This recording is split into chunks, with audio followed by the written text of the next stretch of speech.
Okay. So welcome to our monthly meetup for July 6th. This is our year anniversary. It was July 9th that we launched. Yay! So we're so excited. We made it a year. And what a year. Yes. And if you're new, I'm Karen Lagola, one of the co-leaders. You guys can go around. Yay. Go ahead, Nancy. All right, I'm Nancy Minicoatsy. I'm the share captain. She's also Coffee Nancy, huge person, educator person, and a mentor to all, and an innovator. And you're a coach now too, right, Nancy? I am a Google Certified Innovator, Trainer, and Coach, and I am recertifying Educator Level 1 and 2 this week. I just paid. Yay. You'll like it. I recertified in November, and I was like, ooh, second time. And it was fine. It was fine. My name is Stacey Klein. I'm one of the founders of GEG SoCal with my amazing buddy Karen, and we're so grateful that Nancy is our social captain since we lost Becky to the Midwest. So thank you for joining us tonight. I'm also on Global GEG, and we're starting up our Global GEG boot camp that you can join us on Saturday. We'll do level 1 for 2 Saturdays and level 2 for 2 Saturdays. And it's my sweet husband's birthday, so I'm not going to spend the whole evening tonight. No, you jump off whenever you want to. Okay. That's fine. Yes, we lost Becky. If you don't know, she has moved to Chicagoland. So she's out there doing a gig there, and she'll pop in from time to time just because we love her so. So she'll pop back when we need her. Tonight, we are going to be looking at level 2. In June, we did talk about Google Educator Level 1 certification. I also had to recertify this year, so I just did my Google 1 and 2. Well, not just, but in the last 6 months I did it. So I'm pretty familiar with it. So we're just going to go over Educator Level 2 tonight, all about the tests, we have study guides, we have a lot of information for you. Are you guys going to certify the 2, Deidre and Alexandra? Are you going to do it? Are you diving in or just interested in learning more?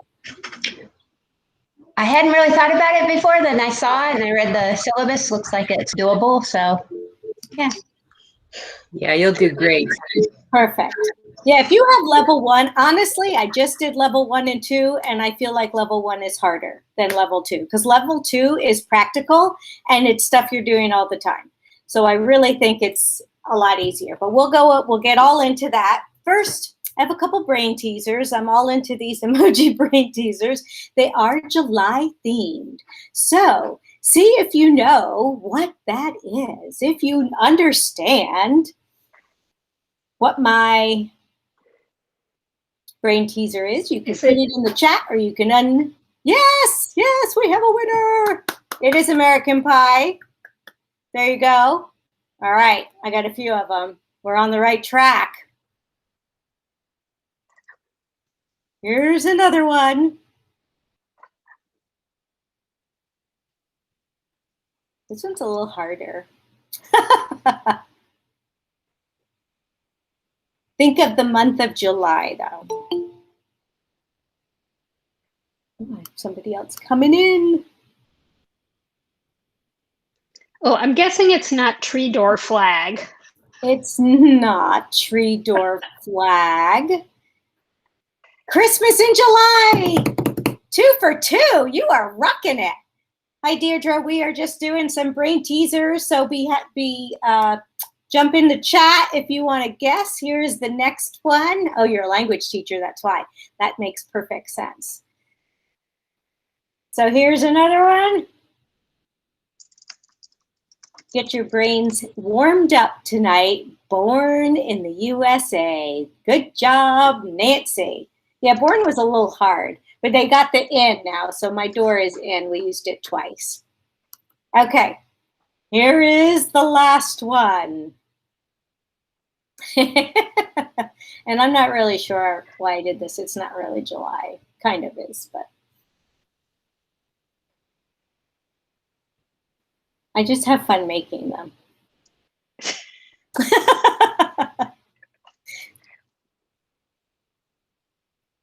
All right, any guesses?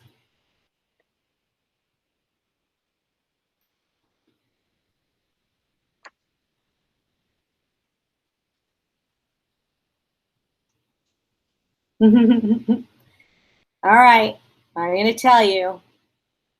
No guesses. It is horse is the first word. It is a song too. Maybe that will help. Horse. It starts with horse. Ooh, Nancy got a little spark there. Yeah, I thought I knew what it was, but it doesn't go with it. Oh, wait, is it this? Horse with no name. Yes. Because the N plus aim is name. See, to me, I was going target or bullseye. I know it was a hard one actually, and I wasn't sure about that one for sure. There's not an emoji for every word that you want. I search and search. Life is unfair. It's unfair for sure.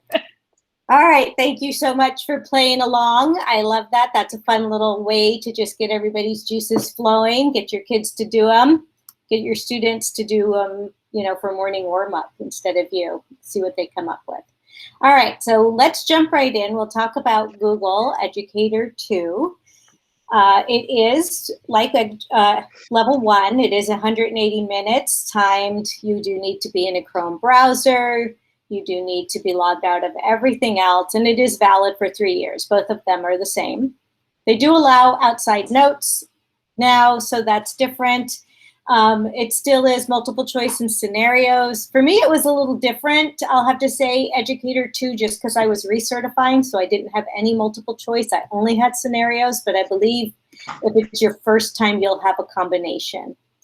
It is more expensive than level 1. It's 25 instead of 10, but then it works exactly the same way. Once you register, you'll get an email, and then you have 7 days to take the test.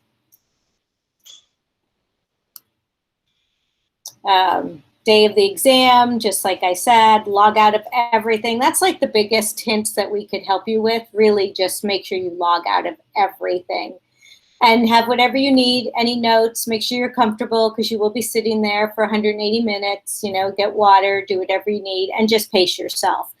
Level 2 is all about practice and use. So it's tasks that you have to do. So you'll end up with many tabs open because you'll be using the Google account that they give you, and you'll be doing the tasks through their Drive. So you'll be opening up all of the different tools as you go. All right, so what to expect? We've broken it down just by the units, just to give you an idea of how it is structured. And this is from Skillshop. So when you go in to look at the materials to train, these are the units that you'll do. And what I suggest doing, like what I did when I was going for it, is I went into Skillshop and I actually took the end of the unit test first to see how I did, and then I went back and just looked at the things that I didn't do well on. So you can kind of pick and choose and see what unit maybe you feel a little bit less prepared for. But unit 1 is modeling effective use of digital tools. So that one is Sites, Drive, and Blogger. Those are the tools. Yes, they still use Blogger. We are surprised, but yes, they still do it. So that's creating a post. It's having a YouTube channel, it's inserting things onto your site, and it's creating a playlist. Yeah, it's funny actually now that I'm reading that. It doesn't say that you need to use YouTube, but you do because you're talking about a channel and putting it on your site. Unit 2 is leveraging learning models and personalized learning. So there the tools are forms, docs, drawings, and sheets. And that's basically like inserting things. So tables, inserting images, inserting drawings, and then doing surveys with forms and using the information you get from your surveys and graphing it in the sheet. So that's really what 2 is about. It's a lot of everything that you can insert into a doc, you will have to. And then in sheets, It's creating a survey and then using the information that would go into a sheet and creating a graph. Unit 3 is advanced features to optimize workflow. And if you guys have questions while I'm going, like I'm babbling and babbling, please just add it in the chat and I will stop, or just stop me because we're so small. Yeah, you could just unmute and ask. And also, if there are any things that you have questions on or would like us to show you, since we are a small group, we're happy to do that if we can. Yeah. So Unit 3 is advanced features to optimize workflow. So there it really is going to be looking at like a lot of our Drive features, Chrome, Gmail, Sheets, Calendar, Docs, and the Learning Center and Forums. If you're not familiar with the Learning Center, that's a tool that's out there to just help us help teachers, you know, just as a study guide for us that's there. Skills that you need is creating appointments, sharing calendars, using extensions and add-ons. So being able to add an extension, being able to open the extension once you've added it, things like that, add-ons. Yeah, and I believe it is not just appointments. Isn't it, Karen, isn't it appointment slots rather than just appointments? Creating appointment slots. And remember, when you create appointment slots, they give you a special link that is the public link to share. And that's where people mess up sometimes, is they give the wrong link.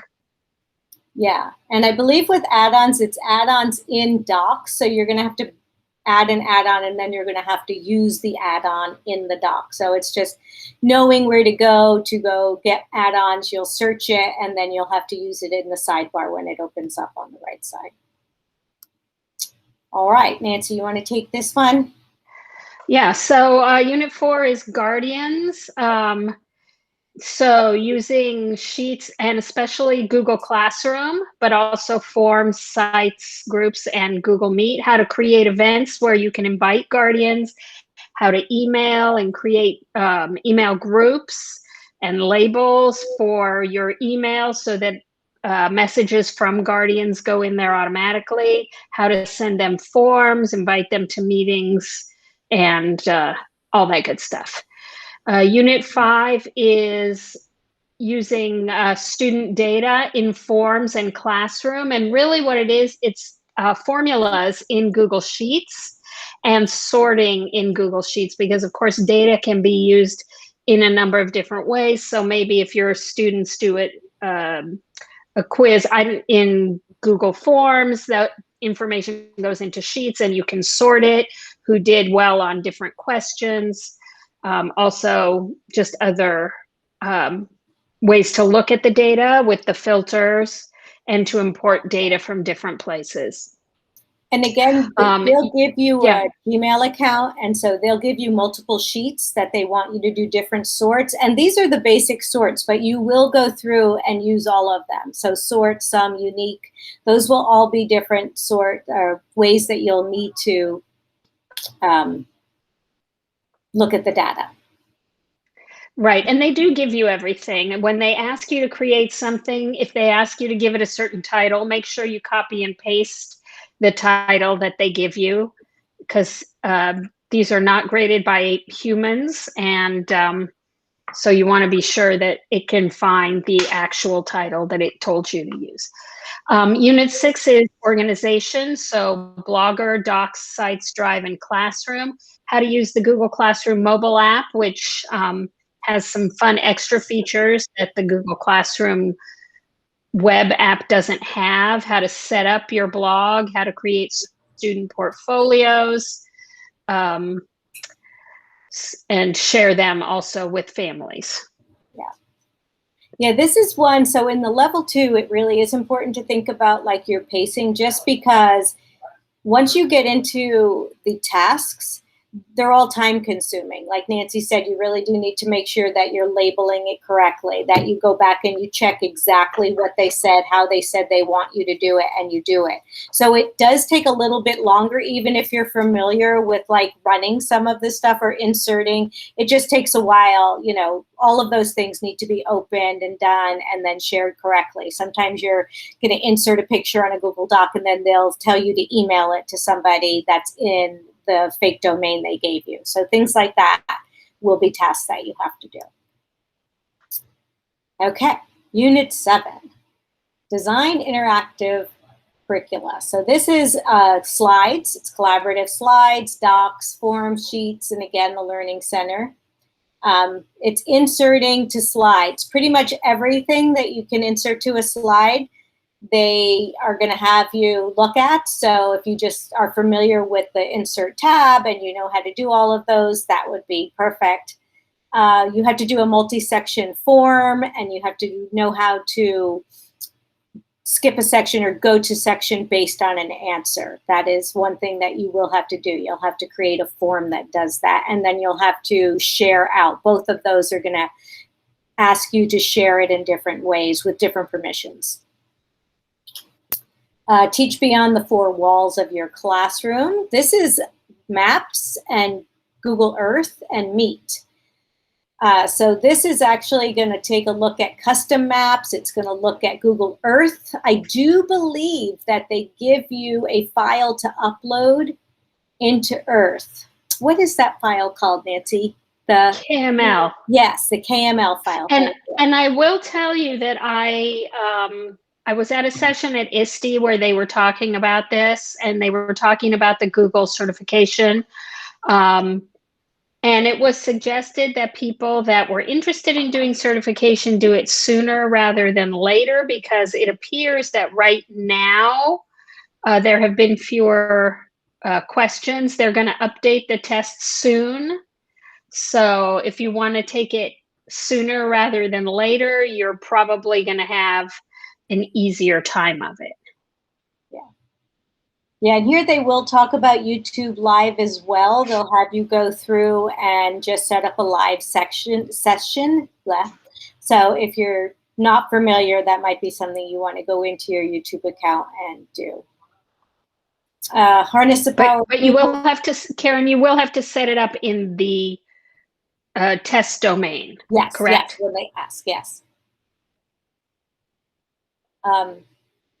Harness the power of Google search for research. That's exactly what it's asking. So this is using the search filters, using operators, specific operators to drill down and have a more specific search, using Explore tool in either Google Docs or Google Slides, using Google Scholar. So those are very specific, just knowing how to search and knowing different operators that will allow you, like filters, they will have you use, or like filtering to search things within a certain time period, or search a certain type of thing. I think there was one when I took it that I had to search just PDFs. So just to know how to do that kind of thing by adding the operator. Okay, Unit 10, Student Voice. With forms, classroom, drawings, groups, all those good things.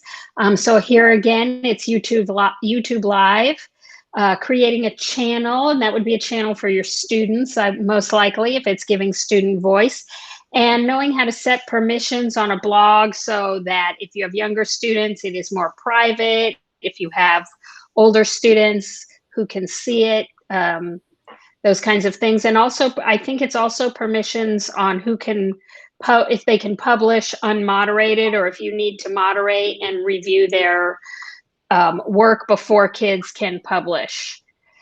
Unit 11, Student Agency, YouTube, Forms, Classroom. Again, it's all kind of the same things, including Google Keep, my favorite tool. Yay, love Google Keep. So how to change your theme, how to use charts, how to take audience questions, how to share files, how to handle comments, all of those good things. So you'll notice too, if you with us for level 1, there's fewer units for level 2 because it is based on the task. So now that we've gone through all of the units, is there any questions, like one that stood out to you that you don't know how to do that, like the operators or anything that you want? We have a nice time here to pause. We can customize if you have a specific question. All right. Jump out at any time. All right, so what I do have is just some of the tasks, what the tasks will be like. So we can just look at like what the different tasks are. These aren't specifically on the test, but these will be like what is on the test. So these are some of the things that you will have to do with calendars. So set up 30-minute appointment slots for hosting after-school tutorials. They'll have you do that, and then like Nancy said, when you set up appointment slots, you get that special link, and you'll have to email that link out to a student or a colleague. So, and that's one of the tasks that you'll have to do. So these are just like examples. Set up a calendar invite. Add a Google Meet to the invite, and then invite your colleague again. So they'll give you specific directions how to do that, whether you're inviting your colleague from the calendar invite, which I believe you are in this one, to the Meet. Here's some with docs. So create a doc and title it. It might not be titled Frida. This is just an example. I think this one was not Frida, but the first time I took the test, I think it was Frida, honestly. But then link to a website. So it's just going to tell you as if you're creating some information, a little blurb about a person that then you have to go and search them, find a website, find an image about them, and find a YouTube video and put it on a doc. So same thing that what your students would be doing, right? If you gave them a topic, then you'd have to go and add all of the things. Add a table. You will have to know how to do columns and rows. They will give you text for each row, and then you'll see that there is information sometimes to highlight things or use a certain font or to bold things. So all of that is always in the directions. Again, be really specific. I always went back and forth, like I finished it and then reread just to make sure, because you don't want to miss any of those things, because it is a bot. I mean, it's not some person that's going over your test. They are. Right. And if you look at this example in particular, number 3 says highlight name and use the comment box to write a direct comment to a colleague, which you need to know that that means that you use the @ and their email address in order to make sure that it goes directly to them. So make sure that you read everything really, really carefully and answer the question or do exactly what it is that you're being asked to do. Right. Yeah, so that in the comment, that would be if I made a comment up here. Can I do this? There we go. To Nancy, and I would do the @ and then it would go straight to her. That's what it's asking you to do. Okay. We're going to jump into forms. So create a survey. It will tell you the questions that you want. It will have you create a form. It will give you 2 or 3 things to put in the form as far as the information you're collecting. You will have to configure it in a certain way, and then you'll have to set the permissions the way that they're asking. So the specific one is saying 1 response only, and people outside your domain can access it.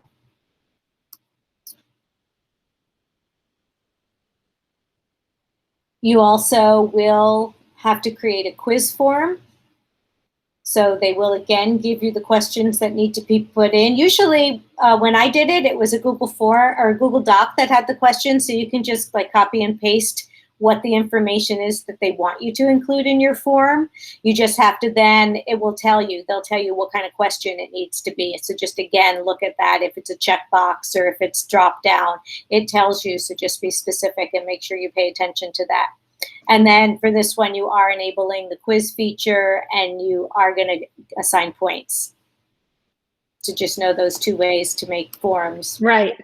And although that isn't difficult, again, I can't stress enough what Karen mentioned earlier, and that is to pace yourself, because things, even if they're simple, they take the time that they take, and you want to be sure that you are able to get to everything. Yeah, even in this list of tasks that we've given you, we probably have 10 tabs open right now, right? With the calendars and all of the things that we had to open. Like I said, for forms, you're going to open a doc with information and copy that doc into a form. And then you are going to have to, again, restrict to people. They're going to give you directions on only your students in your domain, limit the form, and then send the form to yourself, fill it out, and then look at the results. So they're going to ask you then to do something with the results that you got.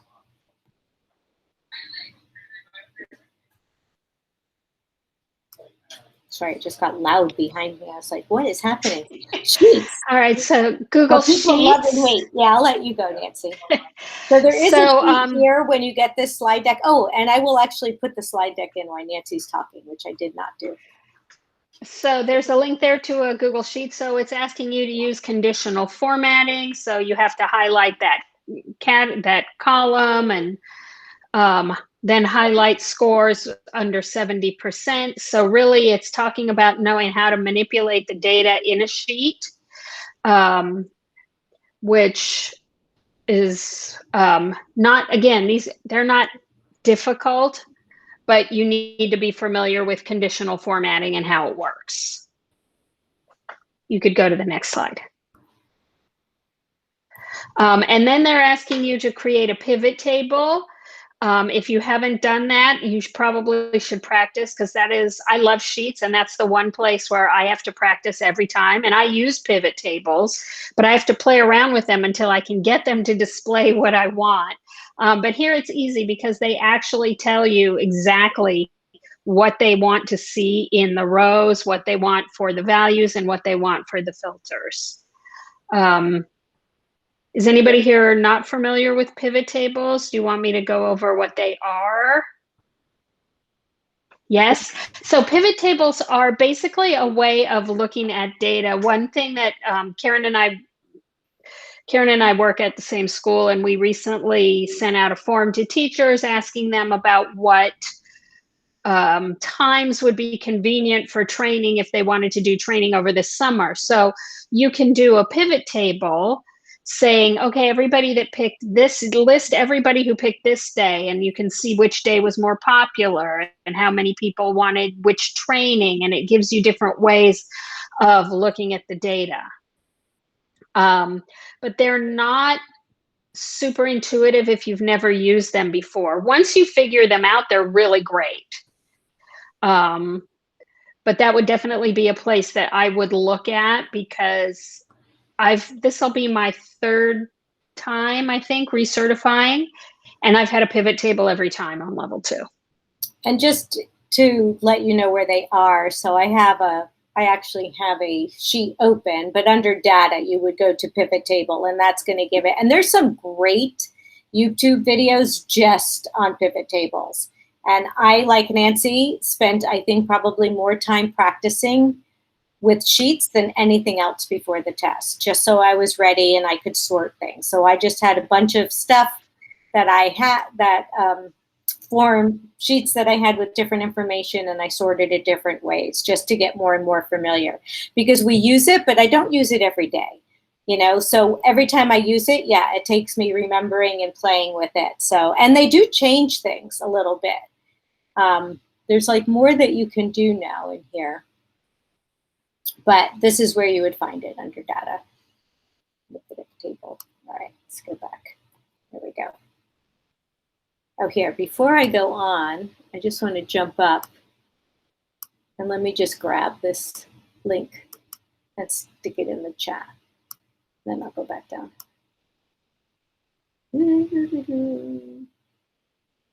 All right, we're moving on to sites. I'm going to let Nancy start while I stick this in the chat. All right, so they're asking you to create a new site, and The site will need to have different pages. One of them is going to have a class calendar, which you'll have to embed a calendar from your domain, which means that you will have to change the settings so that it can be viewed by anybody. You'll have a page for student work, and you'll have an About Me page, and they'll probably ask you to link things. Karen, if you can go to the next slide, we can see what the rest of that task is. Yeah, unless they just wanted you to create the pages. The wrong, the second link is the right one, the July. I guess I missed one when I was switching it over on the slide deck, because when I copied it in, it was June. There you go. Well, that'll give you information on level 1 if you need that. Now you have both. Okay, so there's asking you to add text and insert an image, add a bio and a picture. You don't need to spend a lot of time on that. It doesn't have to be true. It just has to be, you just have to have something. I've been teaching at this school for 12 years, and I'm married and have 3 dogs and a pet rooster. It doesn't matter. And then you're going to import the Google Calendar. And of course, the important thing when you're importing anything into a site is making sure that you change the permissions on the items so that they can be viewed by anybody with the link, or viewed by anybody. They can't be private. And that's another thing to just remember. Only do what they ask. You don't get extra points because you know how to add more, or you added an extra picture and they didn't ask you to. Don't do it. Don't add fonts. Don't make it pretty. Do exactly what you're asked to do. 1, you don't have the time, and 2, I hate to say it, but nobody's going to care. Yeah, if you end up with extra time at the end, then enjoy a cup of coffee or something. Don't go back and make your website prettier with a custom header. Yeah. So on the homepage, add a link to your school website, which they'll give you. Add a map that goes to your school. That's a Google Map embed, right? And I think that's supposed to say colleague rather than collage. I think so too. That's funny. GU, yes, EAU, there you use GUE. There you go. So invite a colleague as an editor. You could have a Nobody's collage. perfect. Yeah. No, Karen, we already said we weren't putting anything extra, so don't put a collage unless it's one created by Frida Kahlo. Exactly. Okay, YouTube. So create a YouTube channel from your YouTube account. I guess, again, it's the YouTube account that they give you that you will create a channel for. They will have you call your channel something. They'll have you set it up so that you personalize it a little bit. They won't have you import a banner or anything. It'll just be basic. Create a playlist. You will have to go in. When I did it, I had to find different videos about different things. So I think it was animals, there were just 3 different topics, and you had to create 3 different playlists and find at least 3 videos that go in it. Again, if they tell you 3 videos, do 3. Don't get more. Don't do more. And then you do have to send it to the collage again. The colleague, which is spelled correctly on this line. Add a description and set your playlist as public. So just know your permissions inside YouTube when you're doing it. And share it. Then there'll be a video in your drive, the drive they give you, that you will then upload to your channel, and you'll have to give it a title, a description, and again, you'll have to make the video private. So they're just making sure that you understand the permissions. There's a lot of that with all of it, forms, docs, slides. There's always that you're going to have to use 2 different permissions, one time and one editor and one just viewer, or private or public. Maps. I'll let Nancy go because she loves maps. I do love maps. So they want you to create a Google map from your home to your school. And again, I don't know if they're going to give you where your home is, but it doesn't have to be your actual home to your actual school. And then you're going to share that map. So basically you're using My Maps to create the map and then share the link. And again, you want to make sure that you have set the permissions so that the person can be a viewer. They don't have to be a collaborator unless the task is asking you that. But always check your permissions. Yeah. And you'll see there's a pattern, right? Creating with all of these tools, it's kind of the same. They're going to give you a task to do, and then you're going to need to set permissions and share it out. So it's always about creation and then sharing and knowing how to share and how to share with certain people. Blogger. Right. And I actually, go ahead. Before you go on, I was going to say, I actually really like the way that the second level is set up, because I feel like that is really best practice for Google Workspace, right? We create, we collaborate, and share. That's how it's actually used. It's not just the knowledge of like how many people can be on a Google Doc at one time, which I think used to be 50. I think it still is 50 editors at a time. But it's more real life usage.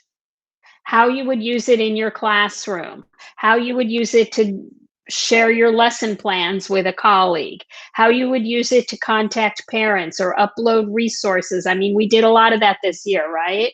So I really like level 2 because I think it's more reality based and less fact based. Yes, I agree 100%. It's stuff that you are already doing. And it's just like all the different end users, how you share with them, how that changes your permissions, what you need to know to change those permissions, and those things that we need to check, right, all the time. Because we all, even though we know we need to change permissions, we've all been stuck where we've shared something and someone like needs permission because we didn't quite take that time, or, we forgot. And now for the one that we're surprised it's here, but Blogger does still exist. And it's actually an easy to use tool if you want your students to blog or you want to have a class blog, and blogs are great. They're a great way for students to show what they know, but they will have you create a new blog. You will have to title it. You will make a blog post. When I did it, it was something, again, that I copied and pasted from a Google Doc, and then I just had to create the post. But then I did have to go in and change permissions. So here, it doesn't go in. There's not a more steps on another slide. These 3 steps are the end. But when I took the level 2 test, I did have to go in and then set my permissions different for my students. If I was making my students, I had to make some students collaborators, authors, and change theirs. And they, again, were students that they gave me their names in the domain. So that actually is everything that we have. On this page, you will see the first link takes you straight to the skills shop. The next 2 take you to Eric Kurtz. It's his skills checklist and his level 2 bootcamp slide deck, they're both great tools. Well, this first one is the GEG from last year. So this is the global GEG slide deck from last year first, and then it's Eric's.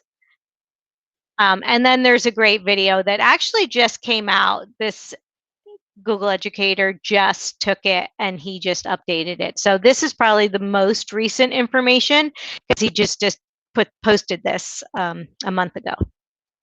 Yeah, so you I might want to watched it. just take a look. It was good.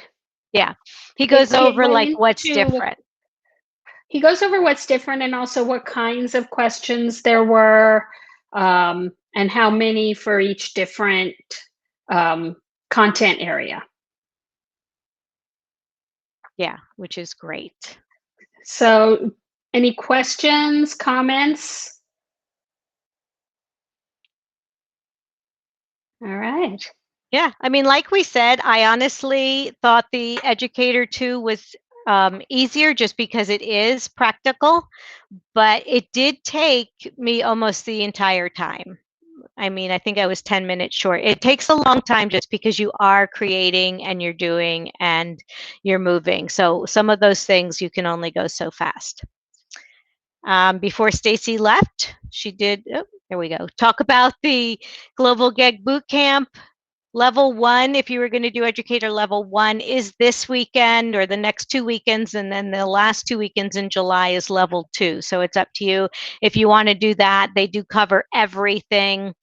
I did do it last summer. I went to both of those and I just kind of cleaned the house and was listening to it as I did it. I'm a multitasker when I have to watch videos. And then I would stop if it was something that, oh yeah, I need to hone. I need to get better at that, or that's something I didn't know. So that's a way to do it. But if you go to Global GEG, you can see more information about that. For us, coming up, August 3rd will be our August monthly meetup, and it will just be about back to school updates.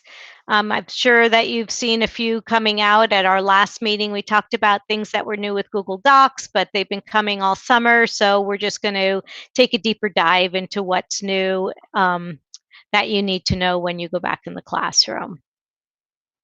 So if there are no questions, we can always end early. It is up to all of us.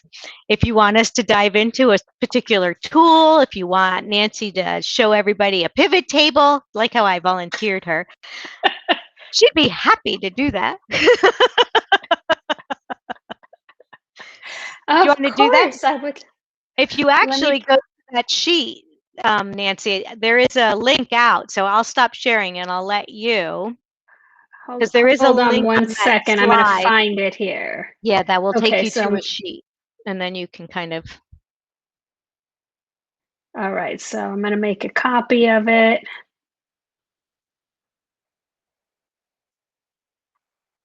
My other hint, as I was saying, is that you do get a lot of tabs open as you go. Once you complete like one section, close those tabs and go to the next one, just because it does get confusing. And if you know you're done, you can close them and feel about that. All right, you want to share? Yeah, okay, hold on. So I'm going to present now. I'm going to present a window, which is going to be this one. Share, let's see, and it should be coming up now. Okay, so you should be seeing copy of grades. Now, let me see, I'm just going to pull this. I got to pull the slide deck out to another screen so that I can actually see it. All right, so it's asking me to create a pivot table. So what I'm going to do is I am going to scroll down. Whatever, I'll just click up here. Sorry, my computer's being very slow, but if you click up in this little empty area, that will select everything in your table. And then I'm going to go to data. And I'm going to go to pivot table. And what it's going to do is it's going to check that the highlighted range is correct. And I've highlighted all the data. So yes, that's what I want. And I'm going to put it on a new sheet. So down here where it says sheet 1, it's going to make a new sheet. I don't want it in this sheet. I want a separate sheet. And I'm going to click create. And it'll create a new sheet, and it says pivot table 6. So I guess they played with that before. And you can see that it suggests some different things, but in the directions that I was given, it says rows should be named. So I'm going to click, I'm going to add the rows. And I'm going to pick student name. And you'll see what this does is it generates all the student names, and I don't know why it always leaves a blank at the top. It's like, whatever. It just does that. I don't know why. Now, it's not telling me to add any columns. It's only telling me to add the value. So it's the year-end average for each of the 4 years and the final average. So I'm going to add a value, and it's going to be the year 1 average. And then I'm going to add another value, which will be the year 2 average. And you'll notice that what it's doing is it's giving me a sum. I don't really need the sum. And you can just take that off. It doesn't have to be summarized, but it's giving me the total. Doesn't matter. I'm going to add, let's see, year 3. Okay. So year 3 average. And you can rearrange these by dragging them. So let's say I'm going to add the final average. And then, oh, I forgot to add the year 4 average. So I'm going to add that in. And they're in the wrong order, so I can just move that up and put it right here. Oops. Or move you can play around with them. What happened to year 2? It went away, but whatever, we can pretend that I go. So you can see why this takes a while. And you can show average, and then it's going to show you the average grade of everybody here, whereas here it's showing you the sum. It doesn't give you directions on what to do, so it doesn't really matter. You'll see that that's only showing a difference at the bottom. Then it's asking you to filter by final grade and only show grades of F. So I can click to add a filter at the bottom. And I'm going to filter by final grade. And right now you can see that it's showing all items, but I only want to show people that got an F for their final grade. So I'm going to clear them all and then go down and only select F and say, okay. And when I do this, you'll see that a bunch of them will disappear off the list. So now it's only showing me the people that had F. And if I wanted to go back and add year 2 average because I forgot, I don't know what I did and got rid of it, I can do that and just move it up to where it should go right there. Let's see, come on. Year 1, 2, 3, 4, and final. So then I'm only looking at the students that had a final of 60 or below, I guess, 59 and below.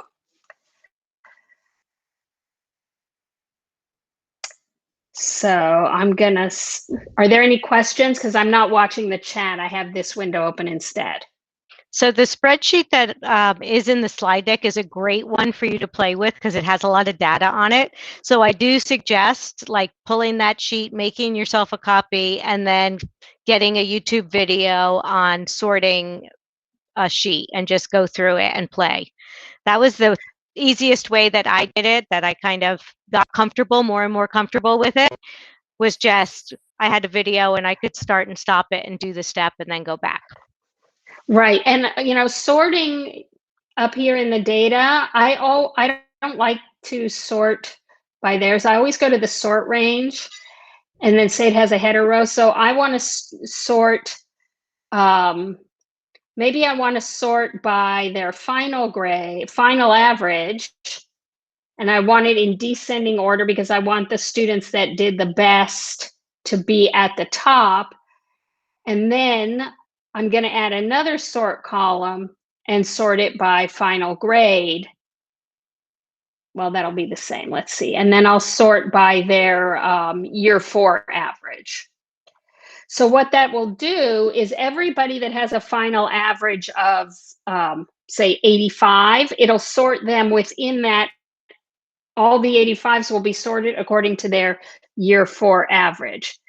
And you can sort this. A lot of times what I'll do, the way I use this in real life is I'll sort by last name and then by first name. So if you have 2 people with the same last name, it will put the first names in alphabetical order the way you want. You can sort it by whatever way you want. But when I click sort, you'll see that it's sorted here. So 91 and 91. But it's sorted by the year 4 average, which I didn't say to do it the backwards way, so it sorted them upside down. But you can see how now they're not in alphabetical order, they're in order by their grade here, their final average. And if you are interested in conditional formatting, you can highlight a specific column or something like that, and you just go to, format, conditional formatting, and it pulls up, it shows you the range that you've selected, and you can format cells in different ways. So maybe I want to format if the text is exactly B, and then I want it to be blue if they got a B. Okay, and I probably should make that text be white so that it pops out, and then I say done. And you can add more rules and do all kinds of fun things. Yeah. That is something you will do, is conditional formatting as well. I think that was on one of these slides. Yeah. Yeah, I that's why I showed it, because I remembered I saw that. Yeah. Okay. So I hope I haven't intimidated you. I do love Google Sheets very much. Alice Keeler will tell you the answer is always a spreadsheet.